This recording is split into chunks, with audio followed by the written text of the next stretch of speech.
ছিলেন যে সন্তানের মা ছিলেন হাজার আলাইহাস সালাম, যাকে কেন্দ্র করে আপনারা ওই যে সাফা মারওয়ার সাই করে থাকেন। হাজী সাহেবগণ, ওমরাকারীগণ সাফা মারওয়ায় সাই করে, যাকে কেন্দ্র করে আল্লাহ তাআলা জমজম কূপ তৈরি করেছিলেন বা এখানে পানির উদ্গীরণ করেছিলেন। সেই হাজার আলাইহিস সালাম হলেন ইসমাইল আলাইহিস সালামের মা। তো সেই আহ সন্তান লাভের পরে যখন সন্তানের প্রতি প্রচন্ড ভালোবাসা, মায়া, মহব্বত কাজ করছিল, সন্তান আরো ছোট্ট ছিল না, বরং দৌড়াদৌড়ি বয়সে পৌঁছে গেল। 6-7 বছর বয়সে এই সকল বাচ্চাগুলো কথা বলতে শেখে, সুন্দর সুন্দর নতুন নতুন কথা বলে, বাবা মার অন্তর জুড়িয়ে যায়, দৌড় দিয়ে দূর থেকে আসে, কোলে তুলে নেই। যেমনটি হাসান হোসেন রাদিয়াল্লাহু আনহুমা, উসামা বিন জাইদের কথা রাসূল সাল্লাল্লাহু আলাইহি সাল্লামের ক্ষেত্রে এসেছে। উনি মেম্বারে থাকতেন, তখন তারা দৌড়িয়ে আসলে মেম্বার থেকে নেমে গিয়ে তাদেরকে বুকে তিনি জড়িয়ে নিতেন। সম্মানিত দিনী ভাই এবং বন্ধুগণ, তো ঠিক ওই বয়সে যখন ইসমাইল আলাইহিস সালাম পৌঁছলেন, আল্লাহ এক কঠিন পরীক্ষায় ফেললেন ইব্রাহিম আলাইহিস সালামকে। ইব্রাহিম আলাইহিস সালাম নিজ সন্তানকে জানালেন, ক্বালা ইয়া বুনাইয়া ইন্নী আরা ফিল মানামি আন্নী আযবাহুক। হে আমার সন্তান, আমার প্রিয় বৎস, হে আমার বাবা, হে আমার আব্বু, আমি হে আমার বৎস, এই এই আমি স্বপ্নে দেখছি যে আজবাহুক, আমি তোমাকে কুরবানি করছি, আমি তোমাকে জবেহ করছি। ফানজুর মাযা তারা, অতএব তুমি ভেবে দেখো তুমি কি সিদ্ধান্ত নেবে, এতে তুমি রাজি কি না। যেমন বাবা তেমন সন্তান। আর আল্লাহ আগেই বলেছিলেন, ফাবাশশারনাহু বিগুলামিন হালিম, আমি সহনশীল সন্তানের তাকে সুসংবাদ দিয়েছিলাম।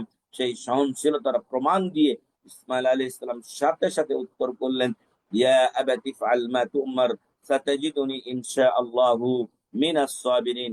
বাবা, আল্লাহ আপনাকে যা আদেশ করেছেন আপনি তা বাস্তবায়ন করুন, আপনি আমাকে ধৈর্যশীলদের কাতারে শামিল পাবেন। সুবহানাল্লাহি ওয়া বিহামদি।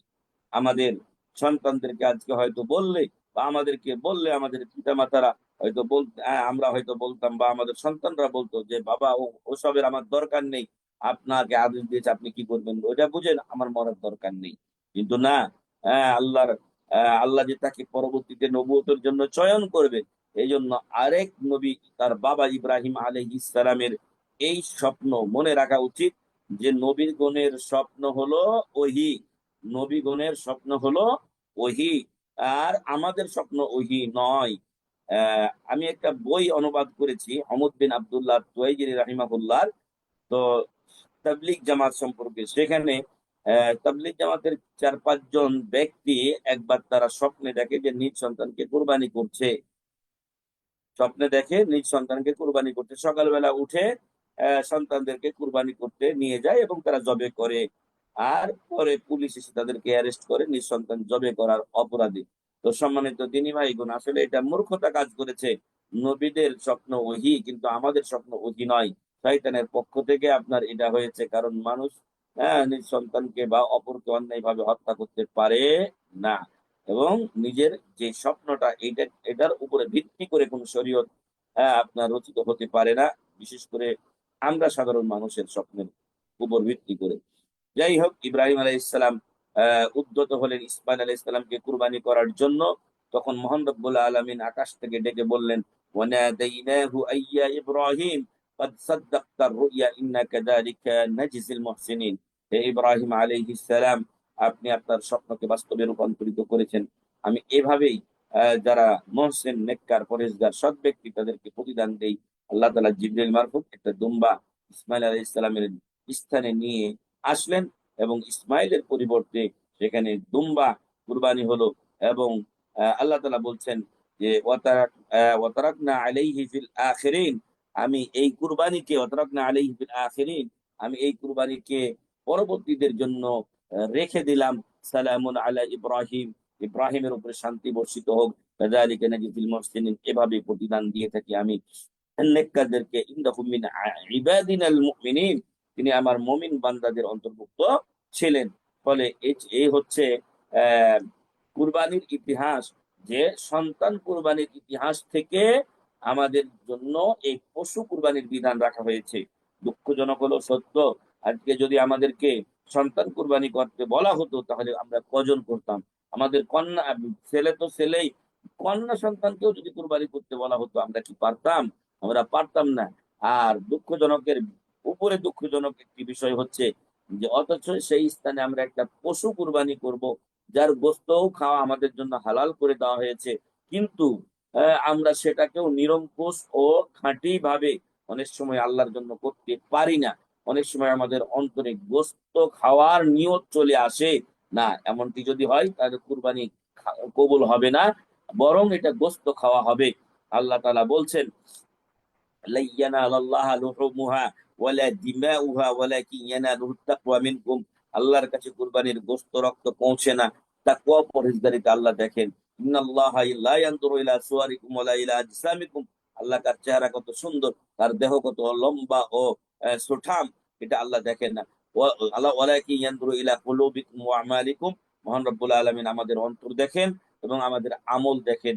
এজন্য সম্মানিত দিনী ভাইগণ, এই কুরবানির ইতিহাসকে স্মরণ করে আমাদের কুরবানি গুলো একমাত্র আল্লাহ সন্তুষ্টির জন্য দিতে হবে।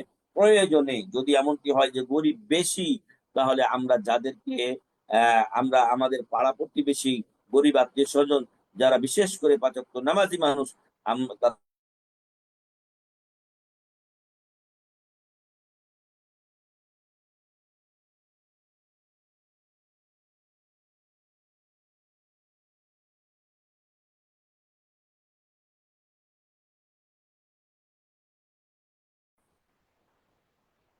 এই ঘটনা আমাদেরকে শিক্ষা দেয় যে ইসলামের জন্য সর্বোচ্চ ত্যাগে শিকারে আমাদেরকে সদা সর্বদা প্রস্তুত থাকতে হবে। 3 নম্বর যে বিষয়টি আমরা আপনাদের সামনে পেশ করতে চাই সেটা হলো আহ কুরবানি শরীয়ত সম্মত হওয়ার দলিলাদি। কুরবানি শরীয়ত সম্মত হওয়ার একাধিক দলিল রয়েছে। কোরআন থেকে আল্লাহ তাআলা বলছেন, ফাসল্লি লিরাব্বিকা ওয়ানহার, তুমি তোমার রবের জন্য সালাত আদায় করো এবং কুরবানি করো। এখানে উলামা ইকরাম বলছেন যে এই সালাতের অর্থ হলো ঈদুল আজহার সালাত, ওয়ানহারের অর্থ হলো কুরবানি করা। অতএব এটা কুরবানির একটি দলিল, এতে কোনো সন্দেহ নেই। আর আরো একটি দলিল আল্লাহ তাআলা বলছেন যে কুল ইন্না সালাতি ওয়া নুসুকি ওয়া মাহইয়ায়া ওয়া মামাতি লিল্লাহি রাব্বিল আলামিন, বলে দাও হে মুহাম্মদ সাল্লাল্লাহু আলাইহি ওয়াসাল্লাম, নিশ্চয় আমার কুরবানি, আমার সালাত, আমার কুরবানি, আমার জীবন মরণ, জীবন মৃত্যু সবকিছু লিল্লাহি রাব্বিল আলামিন, একমাত্র মহান রব্বুল আলামিনের সন্তুষ্টির জন্য। এছাড়াও হাদিসে বর্ণিত হয়েছে আনাস বিন মালিক রাদিয়াল্লাহু আনহুমা থেকে, রাসূল সাল্লাল্লাহু আলাইহি ওয়াসাল্লাম ضحى النبي بكبشين أملحين أقرنين ذبحهما بيده وسمى وكبر ووضع رجله على صفاحهما। রাওয়াহুল বুখারী ও মুসলিম। বুখারী ও মুসলিমের হাদিসে বর্ণিত হয়েছে আল্লাহ রাসূল সাল্লাল্লাহু আলাইহি ওয়াসাল্লাম দুটো দুম্বা কুরবানি করেছিলেন। আর মেষ জাতের মধ্যে যেগুলো মোটা তাজা সেগুলোকে দুম্বা বলা হয়। আর আমলা হাইনি, যেগুলো মূলত গায়ের রং ছিল সাদা, তবে তার যে পায়ের উপরে খুরের উপরের যে জায়গাগুলো এবং তার কপালে এগুলোতে কালো দাগ ছিল, কালো দাগ ছিল, কিছু জায়গায় কালো ছিল এরকম। এটা মূল হলো সাদা রং, এখানে কালো মিশ্রিত থাকলে কিছু কিছু, বিশেষ করে হাত পা এবং কপালে, সেটাকে বলা হয় আমলাহ। তো এরকম দুটো দুম্বা দিয়ে উনি কুরবানি করেছিলেন। তিনি নিজ হাতে সেগুলো জবে করেছিলেন। এটা প্রমাণ করে কুরবানিতে তার নিজ হাতে তার পশু জবে করবেন। এবং ওয়াসাম্মা ওয়াকাব্বার, তিনি বিসমিল্লাহ বলেছিলেন এবং আল্লাহু আকবার বলেছিলেন। মূলত তিনি এভাবেই বলেছিলেন যে আল্লাহুম্মা তাকাব্বাল হাযা মিন্নি ওয়া মিন আহলি বাইতি বিসমিল্লাহি আল্লাহু আকবার, হে আল্লাহ এটা আমার এবং আমার পরিবারের পক্ষ থেকে আপনি কবুল করুন, এবং বিসমিল্লাহ আল্লাহু আকবার, আল্লাহর নামে শুরু করছি, আল্লাহ মহান। তো এইভাবে আমরাও কুরবানি করবো ইনশাআল্লাহ। আমাদের কুরবানি পশু জবের সময় এইভাবে বলবো যে আল্লাহুম্মা তাকাব্বাল হাযা মিন্নি ওয়া মিন আহলি বাইতি বিসমিল্লাহি আল্লাহু আকবার। তো এটি হলো বুখারী এবং মুসলিমের হাদিস। আর আল্লাহ রাসূল সাল্লাল্লাহু আলাইহি ওয়াসাল্লাম দুম্বা দুটি জবে করতে গিয়ে তার সামনের যে পা বা হাত, যেটাকে বলা হচ্ছে বা এই সঠিক ভাষায় সেই জায়গায় তিনি পা দিয়েছিলেন, যাতে পশুটি নড়াচড়া না করে, পা দিয়ে একটু চেপে ধরেছিলেন। ওয়াক্তুল উযহিয়া, যেটা আমরা বলে এসেছি 4 নাম্বার বিষয়, যে কখন আমরা এই কুরবানি করব, সময়টা কি? আমরা শুরুতেই বলেছিলাম তার সংজ্ঞায়, ঈদুল আজহার দিন, ঈদুল আজহার দিন ঈদের সালাত পড়ার পর থেকে কুরবানি করা শুরু করতে হবে, এবং আইয়ামে তাশরিক 13ই জিলহজ আপনার সন্ধ্যার আগ পর্যন্ত এটা চালু থাকবে ইনশাআল্লাহ। উল্লেখ্য যে কেউ যদি ঈদের সালাত আদায়ের পূর্বে জবে করে পশু, তাহলে তার গোশত খাওয়া হবে, এটা কুরবানি হবে না, এবং তার জরিমানা স্বরূপ তাকে ওই জায়গায় আরো একটি কুরবানি রাসূল সাল্লাল্লাহু আলাইহি ওয়াসাল্লাম দিতে বলেছেন। তার জামানায় এমনটি ঘটেছিল, তিনি তাকে এই আদেশ দেন। এটাও বুখারী এবং মুসলিমের হাদিস। সম্মানিত দিনী ভাইগণ, এই যে কুরবানি আমরা করি, এই কুরবানির বিধান কি, সুন্নাত, ওয়াজিব বা ফরজ?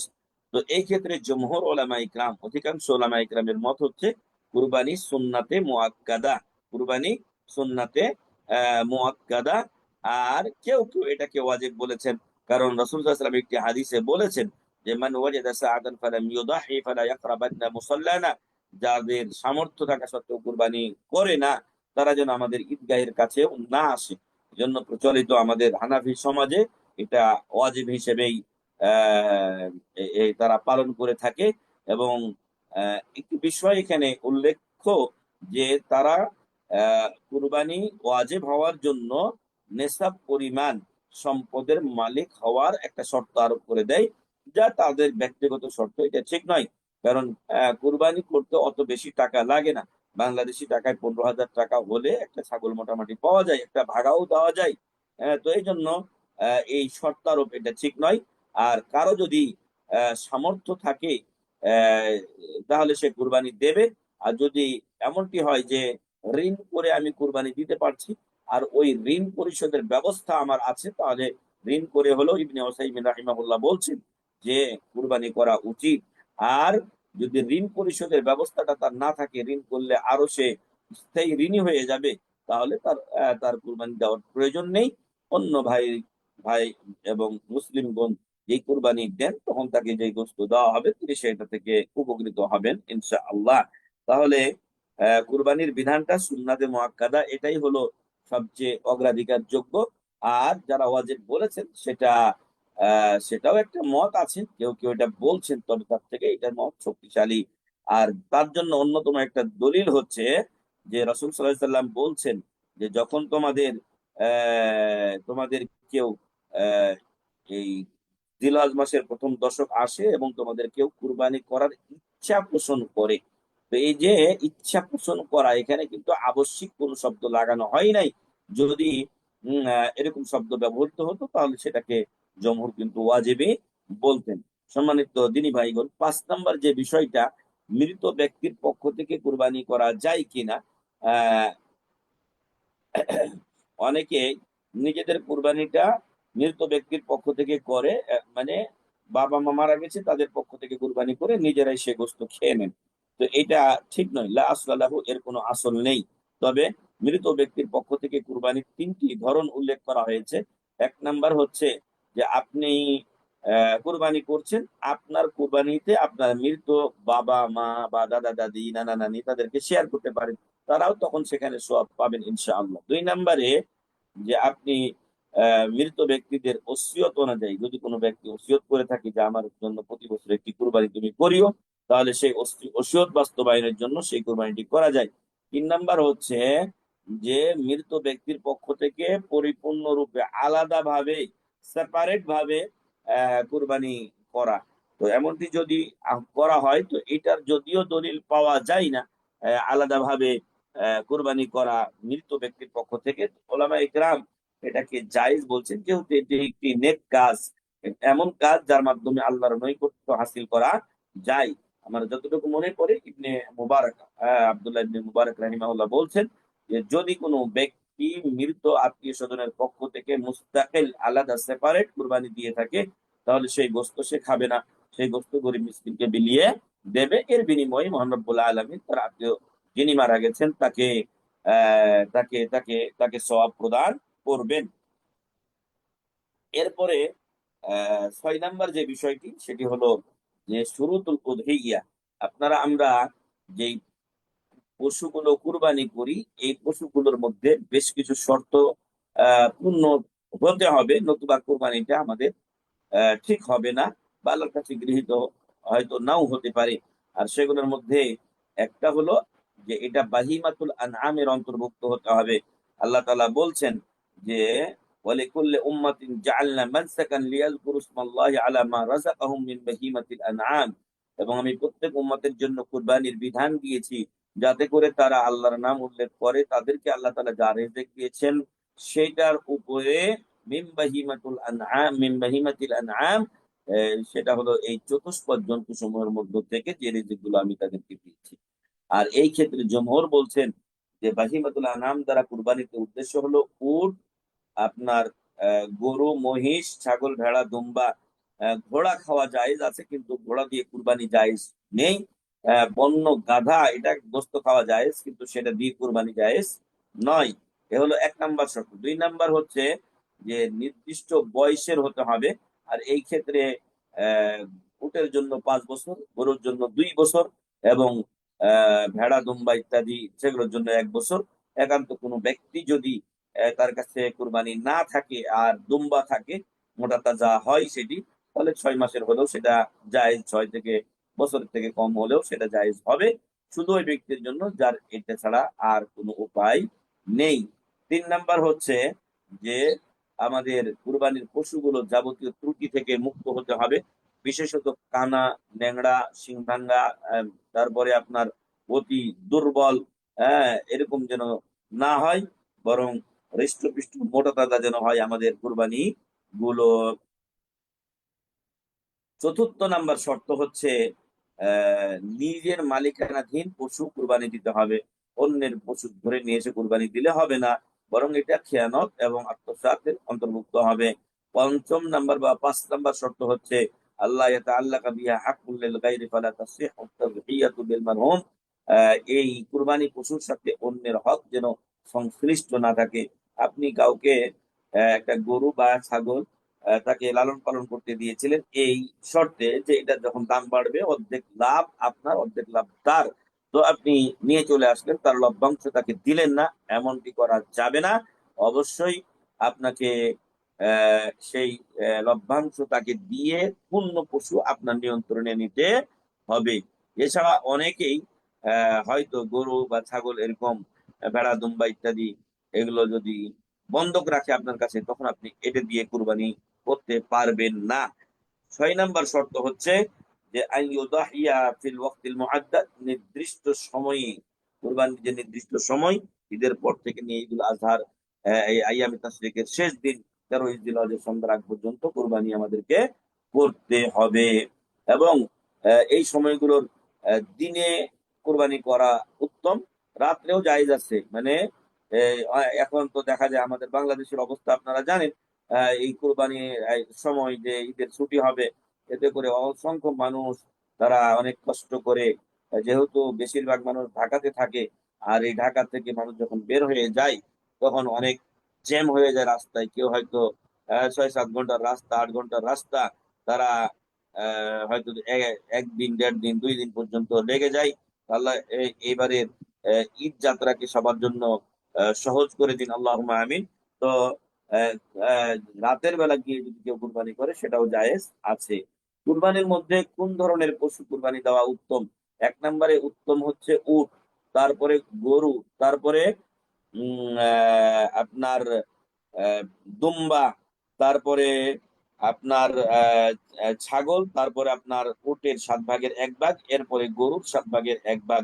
এভাবেই কুরবানির মর্যাদা নির্ধারণ করা হয়েছে। 1 নম্বরে উট, তারপরে গরু, তারপরে আপনার এই এই ছাগল, দুম্বা, তারপরে ছাগল, এরপরে আপনার 7 ভাগের 1 ভাগ উট, তারপরে 7 ভাগের 1 ভাগ গরু।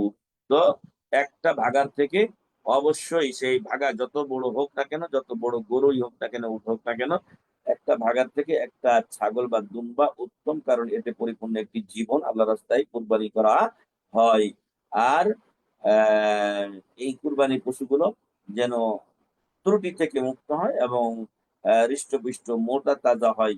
আপনারা জানেন যে হাবিল ও কাবিলও কিন্তু আল্লাহর দরবারে কুরবানি পেশ করেছিল, কিন্তু কাবিলেরটা কবুল হয়নি আর হাবিলেরটা কবুল হয়েছিল, কারণ হাবিল তার ভালো জিনিসটাই ইখলাস সহকারে পেশ করেছিল, কিন্তু কাবিল সেটা করেনি। সে নষ্ট জিনিস নিয়ে এসেছিল, যেটা অযুকম মান সম্পন্ন ছিল না। এরপরে আমাদের সমাজে আহ একটা ফিতনা কেউ কেউ করতে চায়, আসলে এটা ফিতনা নয়, তারপরে তারা নিজেদের ভুল বুঝকে সমাজের উপরে চাপিয়ে দিতে চায়। সেটা হলো যে মুকিম অবস্থায় ভাগা কুরবানি চলবে না। এই মর্মে তারা মুসাফির অবস্থার কিছু হাদিস গুলোকে দলিল হিসেবে বলেন যে এইটা তারা সফর অবস্থায় করেছিলেন, মুকিম অবস্থায় পূর্ণ কুরবানি দিতে হবে। তো মূলত এই ফতোয়াটা ভুল। আহ জমহুর উলামা ইকরামের ফতোয়া, যুগ যুগ ধরে চলে আসে সালাফদের ফতোয়া হলো একটা গরু বা উটের এক সপ্তমাংশ, যেটা এটা একটা ছাগলের স্থলাভিষিক্ত। আল্লাহ রাসূল যুদ্ধের ময়দানে এই 7 জনকে যদি একটা উট দিয়েছেন বা গরু দিয়েছেন, তাহলে ওই ওই ওই প্রত্যেক ব্যক্তির একটা একটা করে ভাগ পড়েছে। ওই রকম আপনার আহ, এর বিপরীতে যাদেরকে ছাগল দিয়েছেন তাদেরকে একজনের ভাগে এক একটা ছাগল দিয়েছেন। ফলে আহ, এই সুবল বাদানা আবিল বাকারা, 1/7 উট বা গরু, এটা একটা ছাগলের স্থলাভিষিক্ত। তবে ছাগল যেহেতু 4 হাত পা মা, তার পরিপূর্ণ একটা অবয়ব, তাকে আমরা জবে করছি, এই জন্য এটাকে ওলামা ইকরাম উত্তম বলেছেন। কিন্তু এই মুকিম অবস্থায় ভাগা কুরবানি দেওয়া যাবে না, এই ফতোয়া ঠিক নয়। কেউ কেউ আবার বলেন যে 7 ব্যক্তির পক্ষ থেকে যাবে, 7 পরিবার হবে না, সে কথাও ঠিক নয়। বরং 7 ব্যক্তি, সবাই কি ব্যক্তিতে ব্যক্তিতে সাহাবারা কুরবানি করতে পারতেন না? পারতেন না। তখন যারা কুরবানি দিতেন এক পরিবারের পক্ষ থেকেই তারা দিতেন। এখনো একই অবস্থা, পরিবারের পক্ষ থেকেই দেওয়া হয়। ছোট ছোট বাচ্চারা আছে, তারা কি কুরবানি দেবে? না, তারা তো কুরবানি দিতে পারবে না। এই জন্য ভাগা যেটাতে জায়েজ হবে, সেখানে যেখানে ছাগল জায়েজ সেখানে ভাগাও জায়েজ ইনশাআল্লাহ। এতে কোনো ত্রুটি নেই বা দোষও নেই, এতে কোনো সমস্যা নেই। বরং তবে যেটা আমি বলে এসেছি যে ভাগার থেকে ছাগল দেওয়া উত্তম, আপনারা ছাগল দেওয়ার চেষ্টা করবেন। এতে নিজের আলাদা একটা স্পেশালিটি থাকলো, যে আমার একটা পরিপূর্ণ জান আমি আল্লাহ রাস্তায় নিজ বাড়িতে জবে করলাম, এবং নিজের বাচ্চা কাচ্চা নিয়ে সবাই একসাথে এর গোস্ত তৈরি করলাম, এটাই আনন্দ। এবং এই কুরবানির যে গোস্ত গুলো হবে, সেই গোস্ত গুলো আমাদের নিজেরা আমরা খাবো, পাড়া প্রতিবেশী আত্মীয় স্বজনকে দেবো, গরিব মিসকিনকে দেবো।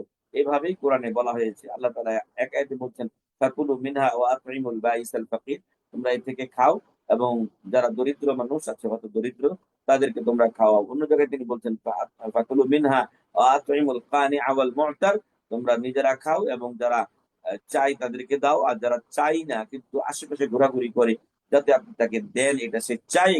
তো এই সমস্ত লোকদেরকে আরো বেশি দেওয়া দরকার, কারণ তারা নিজেদের সম্মানের দিকে খেয়াল রেখে মুখ খুলে আপনাকে বলতে পারে না, অথবা হাত আপনার কাছে পাততে পারে না।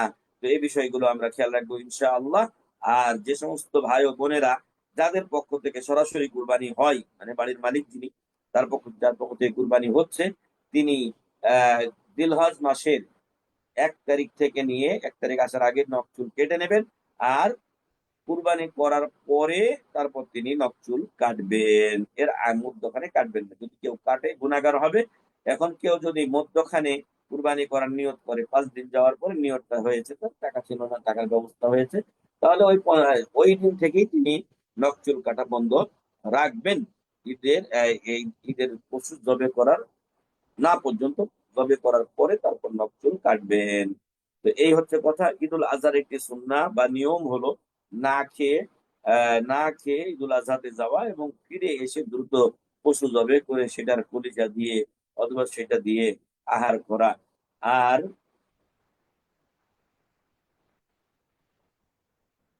আমাদের সমাজে বেশ কিছু ভাইয়েরা তারা এরকমটি বলেন যে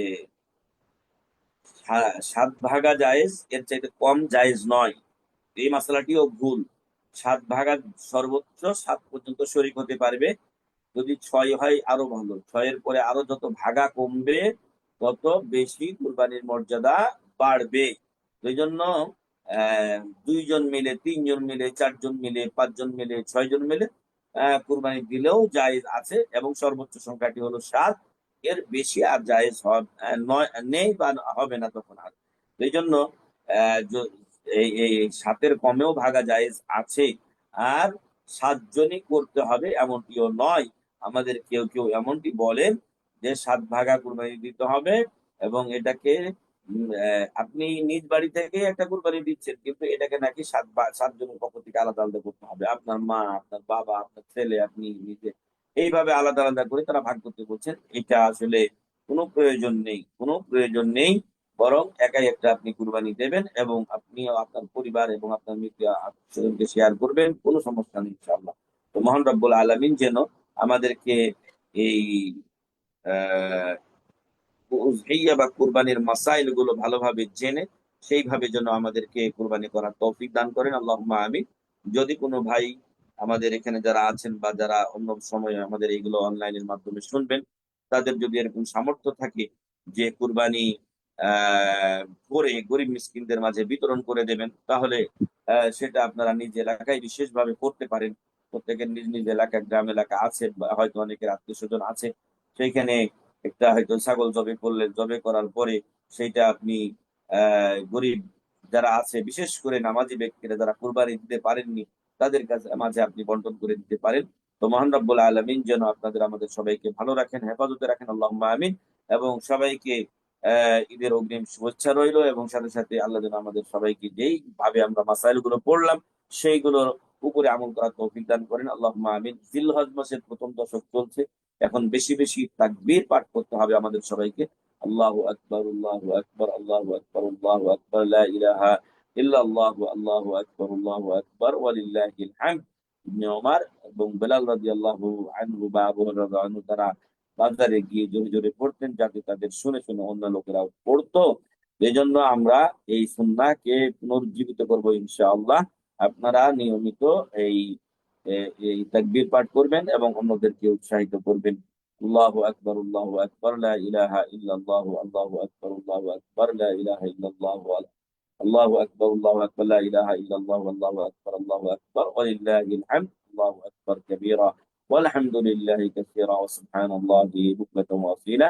মহান রব্বুল আলামিন আমাদেরকে এই এই আমি আমি হয়তো আর আলোচনা ঈদের আগে হবে কিনা সেটাও তো ঠিক নেই, হয়তো হবে না।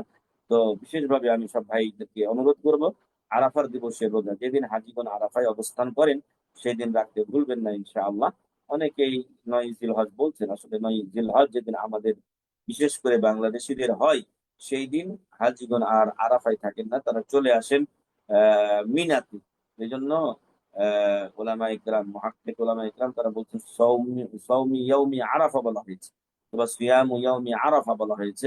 সেখানে ৯ জিলহজের কথা উল্লেখ করা হয়নি, যদিও সৌদি আরবের ৯ তারিখে সেটা হয়ে থাকে। কিন্তু আমাদের ৯ তারিখ করতে গেলে একদিন পরে হয়ে যায়। ফলে এই রোজাটা তখন আমাদের ঠিক হয় না। হাজিরা ওইখানে থাকেন, তারা আল্লাহর কাছে জাহান্নাম থেকে নাজাত ও মুক্তি পান ইনশাআল্লাহ। আর আমাদের একটা পাওয়া হলো আল্লাহ তাআলার কাছে যে এই দিন রোজা রাখলে আমাদের পূর্বের ১ বছর এবং আগামী ১ বছর, মোট ২ বছরের গুনাহ আল্লাহ মাফ করে দিবেন ইনশাআল্লাহ। তো মহান রব্বুল আলামিন এই ইবাদত আমাদেরকে করার তৌফিক দান করেন, আল্লাহুম্মা আমিন। জাযাকুমুল্লাহু খাইরান, সুবহানাকা আল্লাহুম্মা ওয়া বিহামদিকা, আশহাদু আল্লা ইলাহা ইল্লা আনতা, আস্তাগফিরুকা ওয়া আতুবু ইলাইক। আসসালামু আলাইকুম ওয়া রাহমাতুল্লাহি ওয়া বারাকাতুহু। ওয়ালাইকুম আসসালাম রহমতুল্লাহি ওয়া বারাকাতুহু। জাযাকাল্লাহু খাইরান শাইখ, আপনার আল্লাহ আপনার ইলমে বারাকাত দান করুক। আম, আল্লাহুম্মা নাসির নাসির ভাই, আপনার কোনো কোশ্চেন আছে?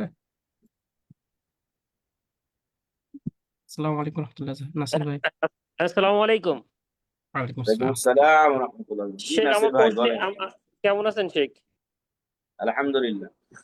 শেখ, আমার একটা প্রশ্ন, আপনি অবশ্যই অলমোস্ট অ্যান্সারটা করে দিয়েছেন। অ্যান্সারটা হচ্ছে এই জিলহজ মাস, এই রোজ, এই মানে কুরবানির দিনে রোজা রাখার বিষয়টা আর কি। আর আপনি বলছিলেন যে নামাজ পড়ে এসে কুরবানি দেওয়ার পরে তারপর ওইটা দিয়ে হচ্ছে খাবার খাওয়া, মানে খাওয়া। আমরা অনেকে এটাকে মনে করি এই পর্যন্ত রোজা রাখা। এটা কি মানে ওই পর্যন্ত এটা না রোজা খেয়ে? না, এবং এটা আবশ্যিক কিছু না। হ্যাঁ, রোজা এটার নাম রোজা না। রোজা হ্যাঁ, রোজা শাব্দিক অর্থে রোজা হতে পারে। সিয়াম শব্দের শাব্দিক অর্থ হলো বিরত থাকা। তো হ্যাঁ, সকাল থেকে রাসূল সাল্লাল্লাহু আলাইহি ওয়াসাল্লাম না খেয়ে ঈদগাহে যেতেন এবং দ্রুত ঈদুল আজহার সালাত তাড়াতাড়ি আদায় করতেন, যাতে করে এসে কুরবানি করার সময়টা একটু বেশি পান। আর ঈদুল ফিতরের সালাদটাকে একটু বিলম্বে আদা করতেন এবং ঈদ উল ফিতরের সময় তিনি বেজোড় সংখ্যক খেজুর খেয়ে যেতেন, যাতে করে মানে সময়টা একটু সামনে বেশি দিতেন, ফিতরাটা আদায় করা সহজের জন্য। তো এখন যেটা আমাদের মানুষেরা বলছে যে লোকেরা বলছেন যে এটা রোজা রাখা, আসলে রোজা রাখা নয়। এভাবে রাসূল সাল্লাল্লাহু আলাইহি ওয়াসাল্লামের আমল ছিল। কেউ যদি করেন তাহলে সেটা উত্তম। কেউ যদি ওই ঈদের দিন হিসেবে পিঠা পায়েস কিছু তার বাসায় করে আর খেয়ে যান, এটা নাজায়েজের কিছু নয়। যদি তবে এটা না খেয়ে নিয়ম থাকাটা হতো উত্তম। তাহলে অবশ্যই, এটা যদি নিয়ম হতো, আবশ্যিক কোনো নিয়ম, তাহলে সেটা সবার জন্য পালনীয় ছিল। কিন্তু রসুল করেছেন, এটা অতিরিক্ত একটা সতর্কতা যে রসুলের সুন্নাহকে আমরা অনুসরণ করলে সেটা আমরা করতে পারি। এই জাযাকাল্লাহ খায়ের। বারাকাল্লাহ। আসসালামু আলাইকুম রহমতুল্লাহ। শেখ সালাম জি, কামরুজ্জামান। শেখ ওই যে কুরবানির ভাগে দেওয়ার বিষয়টা একটু জানতে চাচ্ছিলাম। আমি কিছুক্ষণ আগে একটা লেকচার শুনছিলাম আমাদের শেখ মতিউর রহমানের, যে ওনাকে প্রশ্ন করছিল যে একটা গরুতে সাতজন অংশীদার হতে পারে, 7টা ভাগ। তো সেইখানে কি মানে কম হলে পারে সেটা চলবে কিনা, কিন্তু ওইখানে আমার ওইখানে প্রশ্ন হচ্ছে যে আসলে 7টা অংশ, সেখানে 3 জন হলো, তাহলে পরে এখানে কিভাবে এই কোরবানিটার মানে